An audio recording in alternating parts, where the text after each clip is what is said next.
Hello student, today I will discuss about the air conditioning principle, system and its types. What is the basic principle of the air conditions? तो air condition किस principal पे काम करता है इसको हम देख लें यहाँ पे पहले, before going on the types and explain about the types of air conditioning system. Air conditions and refrigerator work of the same way. जैसा कि रेफ्रिजरेटर काम करता है वैसे ही एयर कंडीशन काम करता है. रेफ्रिजरेटर के केस में 4 वर्किंग कंपोनेंट्स होते हैं: compressor, condenser, expansion device and evaporator. Same thing यहाँ पे भी होती है. Air condition use refrigerant that easily convert from a gas to a liquid and back again. तो एयर कंडीशन जो रेफ्रिजरेंट यूज़ करता है वो इजली गैस से लिक्विड फॉर्म में कन्वर्ट होता है और उसको लिक्विड को वापस रिसाइकलिंग कर दी जाती है. The machine has a 4 main components और main parts. They are a compressor, condenser and expansion device and evaporator. 4 main parts: compressor, condenser, expansion device and evaporator. The working fluid arrive at a compressor. Compressor में आके वो cool condition पे रहता है, low pressure पे रहता है, लेकिन जैसे ही कंप्रेसर कंप्रेस करता है तो रेफ्रिजरेंट हाई प्रेशर में और हाई प्रेशर हाई टेम्परेचर की गैस में कन्वर्ट हो जाता है. The working fluid leaving the compressor and flow into the condenser. The condenser condense the refrigerant and change in the hot gas into the high pressure liquid. Condenser वहाँ पे उसकी latent heat को atmospheric conditions में reject कर देता है और वहाँ से लेटेंट हीट जो रिजेक्ट होती है उससे वो अपनी फेज चेंज कर देता है, तो वेपर से लिक्विड फेज में रहता है. The liquid goes into the expansion device where it is expand and its pressure drop. फिर फर्दर उसका प्रेशर ड्रॉप होता है जब उस लिक्विड को हम कंप्रेसर से एक्सपांसन डिवाइस में एक्सपांड करते हैं. Now it is goes to the evaporator where the liquid change to gas and evaporate. It extract heat from the air and around it. तो एवापोरेटर में जाने के बाद जो लिक्विड रहता है वो गैसेस फेजेस में आता है, एवापोरेट होता है और हीट को एक्सट्रैक्ट करता है और उसके बाद उसको सर्कुलेट कर दिया जाता है वापस से कंप्रेसर के साइड में. By the time the working fluid leaves the evaporator it is a cool and low pressure. जब एवापोरेटर से वो लीव कर रहा होता है उस टाइम पे उसकी जो कंडीशन रहती है लो टेम्परेचर और लो प्रेशर की रहती है. साथ ही साथ में काफ़ी अमाउंट में हीट को एक्सट्रैक्ट कर चुका होता है, कूलिंग इफेक्ट को वो बता देता है. That simple air conditioning system in a diagram where room air conditioning operators returning or recirculating air, it is given in the diagram. Supplying air condition is given in this diagram. So first of all when the air is coming from the recirculated air, that is the inlet condition, and some moisture is taken, that is the omega I at the inlet condition. It is going into the air conditioning apparatus. Air conditioning operators में जाएगा तो वहाँ पे जाके उसकी condition जो रहती है चेंज हो जाती है, क्योंकि हमें यदि कूलिंग करना है तो कूलिंग करने के दौरान उसका टेम्परेचर कम हो जाता है, यदि हीटिंग करना है तो हीटिंग करने के दौरान हीटिंग कॉइल लगी रहती है एयर कंडीशनिंग ऑपरेटर्स में, तो उसका टेम्परेचर ज़्यादा हो जाता है डिपेंडिंग ऑन द एप्लीकेशंस. यदि विंटर में यूज़ करेंगे एयर कंडीशनिंग ऑपरेटर्स को तो विंटर एयर कंडीशनिंग कहलाएगा, समर में यूज़ करेंगे तो उसको समर एयर कंडीशनिंग सिस्टम बोलेंगे, जो कि अभी types of air conditioning system में अपन पढ़ेंगे. तो यहाँ पे एयर कंडीशनिंग ऑपरेटर्स जो है एयर की कंडीशंस को, टेम्परेचर्स को, मॉइस्चर कंपोनेंट्स को चेंज कर देता है. यहाँ पे सपोज इनलेट और मॉइस्चर कंटेंट जो है वो भी इनलेट के लिए दिया है, टेम्परेचर इनलेट और मॉइस्चर कंटेंट इनलेट कर दिया है. After the addition of the temperature or decrement of the temperature, the condition of supply air, it is represented by the Ts, and moisture content same, it is represented by the omega S. It is done by the supply air fan to the room side. Basically function of the room is कि room में अब क्या चीज़ जा रही है वो देखने वाली बात है कि after the taking of temperatures or losing of temperature, this is depending on the situations. The supply condition is changed with the inlet conditions and the mixing conditions of the air. Another slide is going into the types of air conditioning system. Basically 3 types of the air conditioning system. Winter air conditioning system जो कि winter में इस्तेमाल करते हैं. Second is a summer air conditioning system जो कि गर्मी के दिनों में करते हैं. Year round air conditioning system जो कि साल भर चलता है कि according to the weather conditions. आजकल मार्केट में year the round air conditioning system ज़्यादा पॉपुलर है, ज़्यादा चल रहे हैं, क्योंकि कोई भी ये नहीं चाहता है कि समर में एयर कंडीशनिंग सिस्टम अलग लें और विंटर के लिए अलग लें। ईयर द राउंड में क्या होता है, सिर्फ सेटिंग करनी रहती है, हीटिंग कॉयल कूलिंग कॉयल में चेंज जाती है और कूलिंग कॉयल हीटिंग कॉयल में चेंज जाती है according to the application, according to the users. तो first of all winter air conditioning system. Winter air conditioning system का मतलब ये होता है जो कंडीशंस रहती है वो 15 डिग्री सेंटीग्रेड और 20 डिग्री RH रहती है, एटमॉस्फेरिक कंडीशन जो रहती है बाहर की।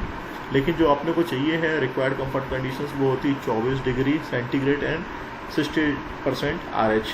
तो ये रिक्वायर्ड कंफर्ट कंडीशन है, वो चाहे समर हो चाहे विंटर हो, ये बॉडी के लिए रिक्वायर्ड कंफर्ट कंडीशन है। In general air conditioning operators for the winter air conditioning for comfort involves heating and humidifying.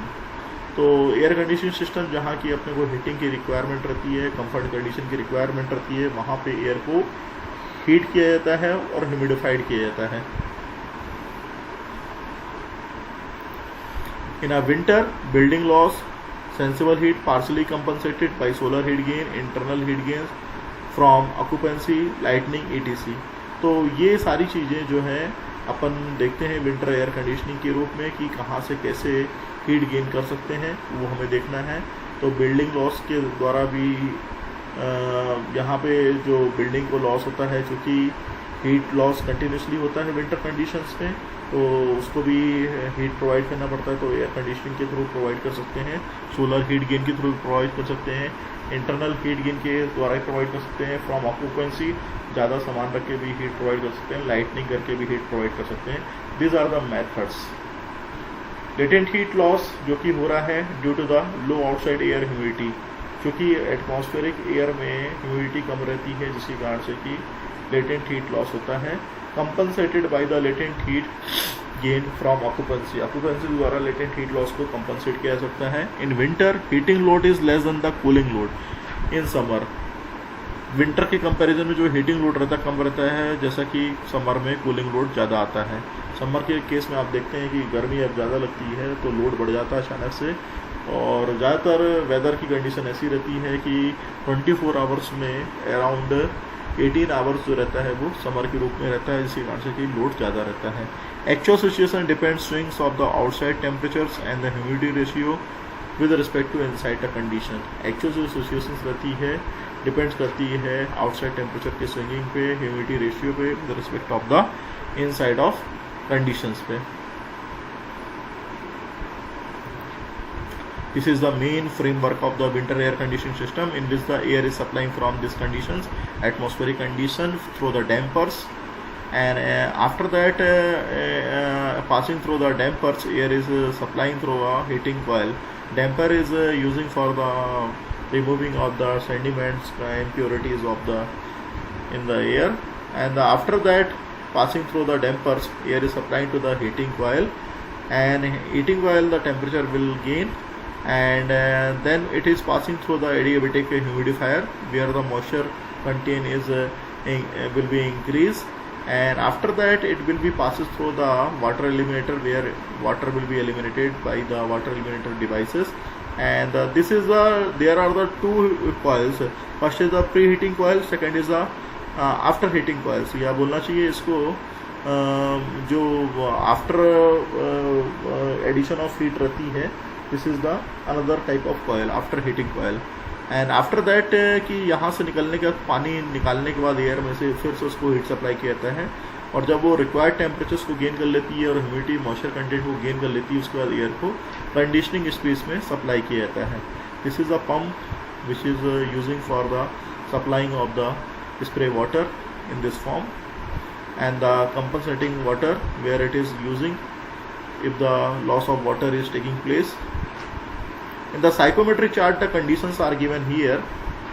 One condition is the atmospheric air which is enter in the system, and the two is the condition where air is going into the heating coil. Okay, this is the preheating coil, and 4 is the condition where the air is achieving the moisture humidifier conditions. This is the condition, 4 conditions, and 4 to 6 this is the after heating in the second heating coil, and 7 is the required condition कि room पे भेजा जा रहा है। 6 में भी बोल सकते हैं कि रूम पे भेजा जा रहा है। उसके बाद क्योंकि मॉइस्चर कंटेंट आपका बढ़ता नहीं है। तो 7 is the final conditions where it is air supplied to the condition space, and the 6 is the required comfort conditions. Comfort condition 6 है जिसमें कि मॉइस्चर को और ज़्यादा ऐड नहीं किया था। हाँ, यदि आपको टेम्परेचर को और ज़्यादा बढ़ाना है तो बढ़ा सकते हैं according to the body conditions, उसके लिए 7 कंडीशंस है। First of all air is pass to the resistance heater which is known as pre heating coil, then it is passing through the humidifier and again through the second heater. जैसा कि हमने आपसे discuss किया वही सारी condition यहाँ पे achieve होती हैं। तो what is the formula bypass factor of the pre heating coil, reheating coil, what is the efficiency of humidifier, capacity of preheating coil, capacity of reheating coil, capacity of the humidifier. So these are the number of parameter which will be discussed. तो first of all discuss about the preheating coil. तो preheating coil की जो conditions रहती है यहाँ पे जो आप डायग्राम में देख रहे थे, दिस इज द 2, 3, 4। तो यहाँ पे जो कंडीशंस आपको मिल रही है वो यही है, 4 नहीं है, 2, 3 एंड 1, 1, 2, 3। तो 2 to 3 is the actual heat transfer and 1 to 3 is the maximum heat transfer. तो 1 to 3 में मैक्सिमम हीट ट्रांसफर हो सकता है, तो बाईपास फैक्टर की जो वैल्यू रहती है लेस देन 1 रहती है। Similarly bypass factor of the reheating coil यहाँ पे लगी है और इसकी जो कंडीशन है यहाँ पे रीहीटिंग दिखाई गई 4 to 6 में। तो after the discussing about the 4 to 6 final is the 7 condition. तो 6 to 7 is the actual heat transfer, 4 to 7 is the maximum heat transfer. This is the another bypass factor of the reheating coil in this diagram, जहाँ की आप देख रहे हैं 6 to 7 में actual heat transfer हो रहा है। इसी तरीके से पहली हीटिंग कॉइल में 2 से 3 पे हो रहा है, जबकि ज़्यादा से ज़्यादा हीट ट्रांसफर 1 से 3 भी किया सकता है। सिमिलरली यहाँ पे ज़्यादा से ज़्यादा हीट ट्रांसफर 4 से 7 में किया सकता है, उसी को हमने फॉर्मुलेट किया हुआ है। Then come to the move to the efficiency of the humidifier. Humidifier में भी आप देखेंगे ह्यूमिडिफिकेशन यहाँ पे हो रहा है आपका 2 to 4 पे हो रहा है। तो उसी चीज़ को यहाँ पे दिखाया गया 2 to 4 is the actual humidification, but जो मैक्सिमम ह्यूमिडिफिकेशन कर सकते हैं वो 2 से 5 पे कर सकते हैं, जो कि आप डायग्राम में देख रहे हैं। 2 से 5 is the maximum humidification but is not done in a practical case. 2 to 4 is the ideal condition, actual heat transfer actual amount of heat moisture additions. Capacity of the preheating coil, that is the depending on the volume upon a specific volume, total volume जो आपका air entering का रहेगा वो volume, specific volume and change of enthalpy, that is the kilojoule per second. Capacity of the reheating coil, that is the entering of volume at the second point and the specific volume at that particular condition, and the enthalpy difference, that is the S6 minus of H4। यहाँ पे change of enthalpy, that is the H2 minus of H1 because of the entry is the 1 and 2 is the exit. Similarly, after the reheating coil, that is the entry of the 4 and the 6 is the exit condition of the reheating coil. So V upon Vs, V is the total volume which is entering into the room and specific volume at the pressure conditions or given conditions or the driver temperature condition which will be obtained. Capacity of the humidifier, volume जो आपका दिया रहेगा, specific volume जो कि आपको इस temperature conditions के हिसाब से निकालना है, and omega 2 minus of omega 1, this is the moisture content difference, omega 2 minus of omega 1, but यहाँ पे ओमेगा 2 माइनस ऑफ ओमेगा 1 ना लेके थोड़ा सा चेंज करना पड़ेगा क्योंकि ह्यूमिडिफायर की एफिशिएंसी निकालना है, तो ओमेगा 4 माइनस ऑफ ओमेगा 2, तो it will be corrected here omega 4 minus of omega 2 by 1000 kg per second. Second is the summer air conditioning system in which we know that about the summer air conditioning, कहाँ ज़्यादा गर्मी पड़ती, किस state में ज़्यादा गर्मी पड़ती, ये देखने लायक है। तो such system are used place like Nagpur, Delhi, Bhopal, इन सब जगहों पे बहुत ज़्यादा गर्मी पड़ती है ऐसा माना गया है। इसके हिसाब से समर एयर कंडीशनिंग सिस्टम जो है फॉर हॉट और ड्राई आउटडोर कंडीशंस के लिए इस्तेमाल किया जाता है। For hot and dry outdoor conditions के लिए इस्तेमाल करते हैं। रिक्वायर्ड कंफर्ट कंडीशंस जो रहती है 24 डिग्री और 60 डिग्री रहती है। जो 24 डिग्री और 60 डिग्री है ये रिक्वायर्ड कंफर्ट कंडीशन है, जबकि जो बाहर का माहौल जो रहता है वो आपका 40 डिग्री DVT ड्राइवर टेम्परेचर रहता है और 20% जो रहता है वो आपका RH रहता है, रिलेटिव ह्यूमिडिटी रहती है। तो this is a framework of the summer air conditioning system in which the air is supplying from this, damper is provided for eliminating or providing the motion also, air filter is using for the removing the air impurities, sediment contents, and after that passing through a cooling coil where it is cooled up to a desired temperature, and the compensating water it is supplying from the there compensating water is supplying from the another source sides. This is the adiabatic humidifier as earlier discussed into the air around winter AC air conditioning system. Adiabatic humidifier in which the air humidification is obtained. Water eliminator, if water particle is suspended in the air, which will be eliminated by the water eliminator devices, and the air to be conditioned space, air को conditioning space में pass कर दिया जाता है. तो this is the condition.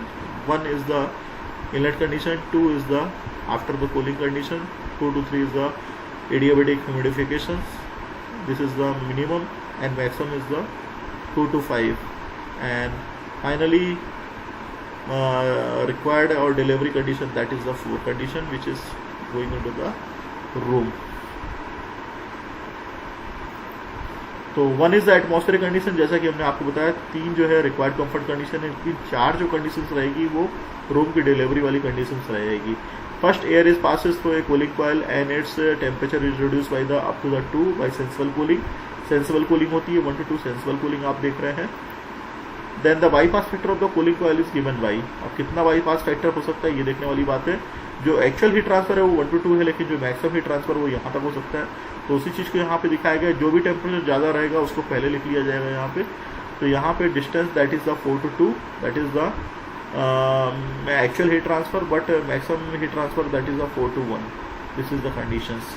Similarly in the temperature form यदि हम बात करें कि एफिशिएंसी ऑफ द ह्यूमिडिफायर क्या रहेगी, that is in the temperature form T2 minus of T3 upon T2 minus of T5.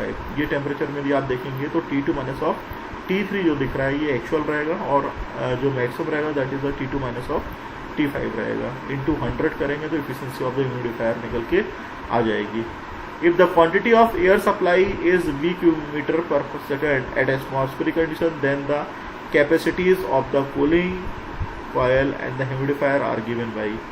Okay, so in our next slides we have discussed about the year-round air conditioning system. In many countries, in many states, the summer and winters both are very uncomfortable. आप ज़्यादातर जानते हैं कि बहुत सारी जगहों पे ऐसी कंडीशन क्रिएट हो जाती है जहाँ की गर्मी और ठंड दोनों बहुत ज़्यादा पड़ती है. Under such adverse weather condition, it is necessary to have an air conditioning system which will provide the comfort conditionings throughout the year. Year-round air conditioning system must be capable of maintaining a specified temperature and humidity within the air conditioning space regardless of the outside the weather conditions. Year-round air conditioning system ऐसा रहता है, बाहर कैसी भी condition रहे लेकिन according to the room condition उसको हम सेट करके कंफर्ट कंडीशन में बदल सकते हैं. The problems encountered in the year-round air conditioning system are listed here. First is the heating and humidifying in the winter. Winter में यदि होगा तो हीटिंग और ह्यूमिडिफाइंग सिस्टम इस्तेमाल किया जाएगा, और यदि समर की बात की जाएगी तो cooling and humidifying in summer system इस्तेमाल किया जाएगा. The requirements of industrial air conditioning system for year-round air conditioning purpose are quite different from the comfort conditions of the human being. जो फैक्ट्री वगैरह में year-round air conditioning सिस्टम इस्तेमाल किया जाता है वो डिफरेंट रहता है जो डोमेस्टिक में इस्तेमाल किया जाता है उससे. The arrangement and control of the different operators are quite different from the comfort air conditioning system. The arrangement and control of the different operators are quite different. तो जो आपका industrials year-round air conditioning system रहता है उसका जो operators arrangement रहता है काफ़ी कुछ अलग रहता है डोमेस्टिक पर्पज़ के हिसाब से. This is the rebumbering part where the sensible heating and cooling. What are the psychometric property will be changed? It will be increase or decrease. Dry bulb temperature देखेंगे तो सेंसिबल हीटिंग में increase होता है, cooling के case में decrease होता है. Enthalpy की यदि बात करेंगे तो सेंसिबल हीटिंग में इंक्रीज होती है और यहाँ पे डिक्रीज होती है. ह्यूमिड वॉल्यूम की बात करेंगे तो यहाँ पे सेंसिबल हीटिंग में इंक्रीज होती है और सेंसिबल कूलिंग केस में डिक्रीज होती है.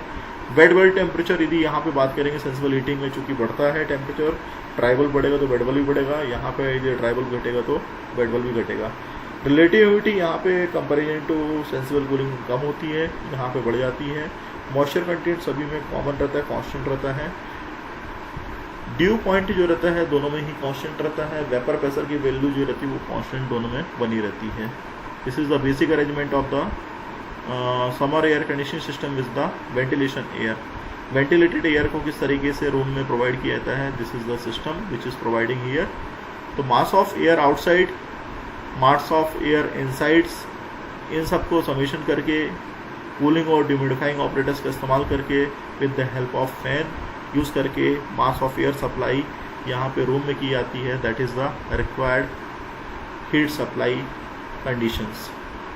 तो जो सेंसिबल हीट, जो लेटेंट हीट है, उन दोनों का समेशन रूम में रहता है।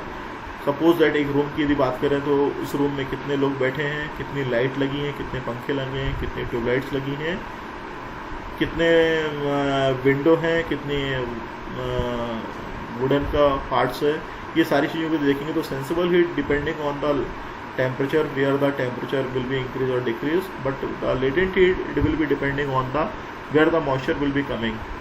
तो total load of the room is depending on the sensible load and latent heat load. So mass of air outside it is here, mass of air inside is here, total mass of air outside and total mass of air inside, and atmospheric air mass, this is 3 masses of air which is sum up at point 1 and enter into the cooling and humidifying operators where air will be obtain a comfort air temperature, and after that it will be passes through a fan, and fan is supplying the comfort air into the room with a mass of MAS and the volume of cubic meter per seconds. This is the O represent the outside state, outside of the room, inside air state. One is the state of air after mixing of the recirculated room air with the ventilation air. जो one condition है, this is the state of air after the mixing of recirculated room air with the ventilation air के द्वारा जो रहती है। Mixture entering the conditioning apparatus comprises recalculates mass of inside, mass of outside plus mass of air which is supplying the total load on the air conditioning system or operators, that is equal to Q. So this is the psychometric chart in which the conditions of air is given. So one condition, that is the inlet condition, outside condition, and interconditions. One is the atmospheric condition, outside conditions. O is the outside conditions. One is the atmospheric condition, I is the inlet condition, 2 is the final delivery conditions. GSHF, that is the ground sensible heat factor line, and the RSHF line, that is the room sensible heat factor line. So room sensible heat factor is equal to room sensible heat upon room sensible heat plus room latent heat. Similarly, gross sensible heat factor line is equal to gross sensible heat upon gross sensible heat plus gross latent heat. तो उसी चीज़ को यहाँ पे दिखाया गया है। Finally जो conditions रहती है एटमॉस्फेरिक से 1 to 2 तक, जो फाइनली आपको यहाँ सप्लाई करके मिलती है, that is the operator due point, जो कि ADP के नाम से जाना जाता है, वो यहाँ पे मिल रही है। और यहाँ पे टेम्परेचर काफ़ी कम रहता है comparison to this point, this point.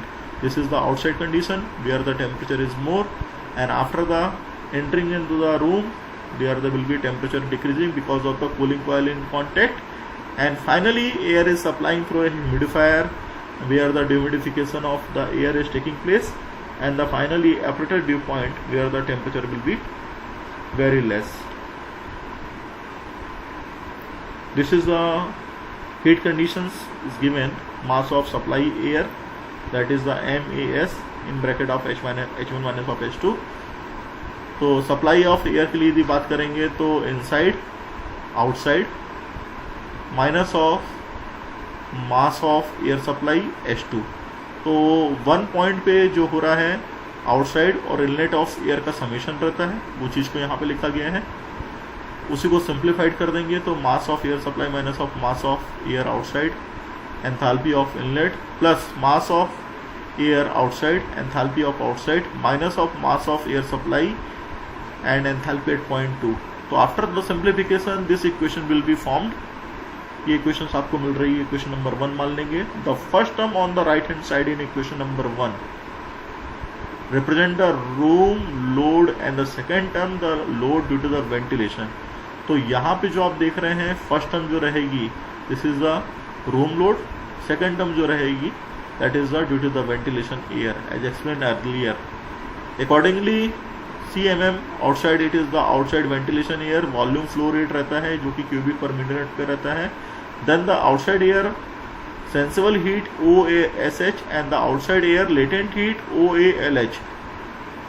loads are OASH OALH।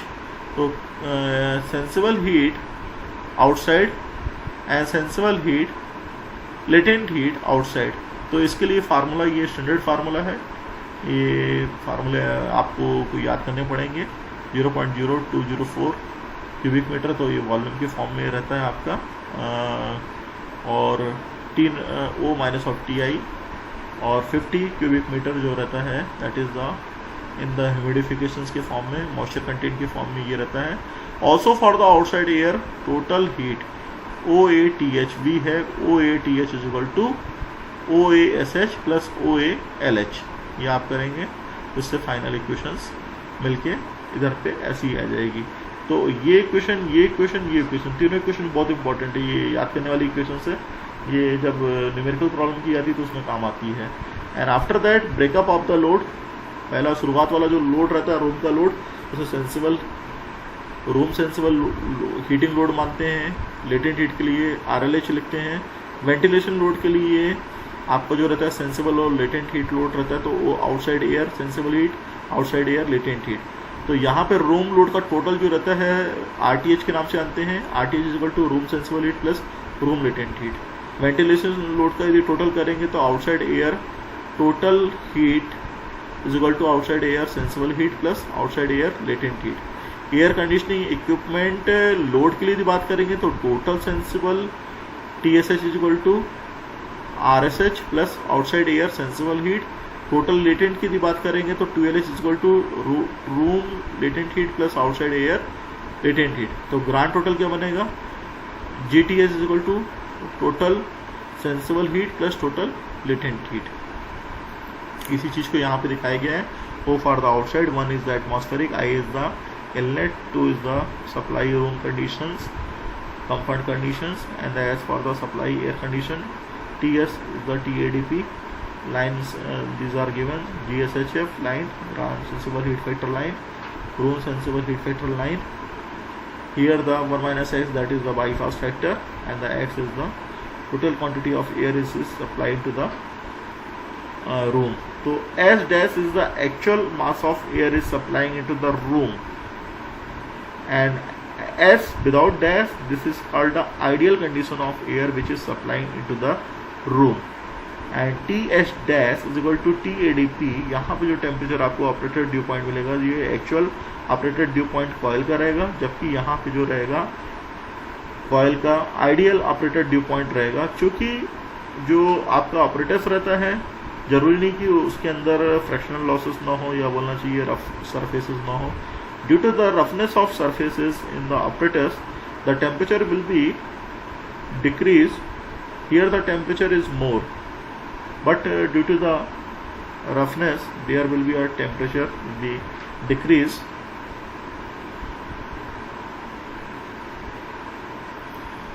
Thank you. After that, कि यदि यहाँ पे आपको यदि कुछ भी समझ में नहीं आया हो तो आप कमेंट बॉक्स में लिख सकते हैं। इस लेक्चर के बाद में हम नेक्स्ट लेक्चर सीरीज में ह्यूमन कंफर्ट की बात करेंगे। Thank you.